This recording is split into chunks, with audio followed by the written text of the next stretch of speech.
Struktuuride peal on võimalik kasutada erinevaid staatuseid selleks, et ära märkida, millises staadiumis parasjagu struktuuriga ollakse ning kelle kord midagi teha on. Vaatamegi ühte tavapärast juhtumit tootmisettevõttest, kus meil on projekteerija, tehnoloog ja tootmismeister ning kuidas igaüks neist natukene omapoolse informatsiooniga struktuuri rikastab. Tegevusega alustab siis projekteerija, kes on käed tarkvaras valmis saanud joonestamisega ning välja võtnud sealt POM-faili.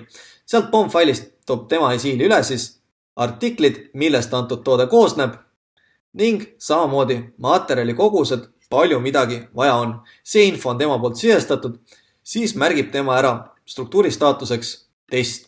Salestab ära ning nüüd, kus staatus on test, tähendab see seda, et antud struktuuri pole võimalik panna ei müügi pakkumisele ega müügi tellimusele, kuid teda on võimalik käsitsi panna tootmistellimuse peale. Ehk siis me saame justkui prototüübi läbi tootmise lasta selle jaoks, et kontrollida, kas kõik see informatsioon klapib ikka.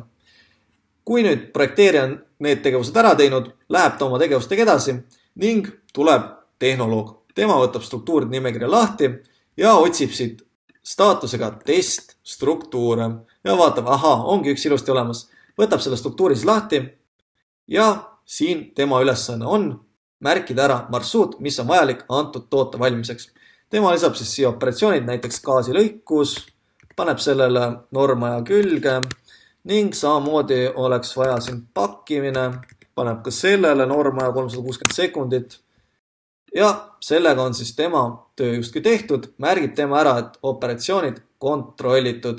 Tegu on informatiivse väljaga tema enda jaoks, et ta teab, et selle ta on üle vaadanud ning samamoodi tootmismeistrile, et tema näeb, et see on üle kontrollitud tehnoloogi poolt. Salestab ta ära ja paneb kinni.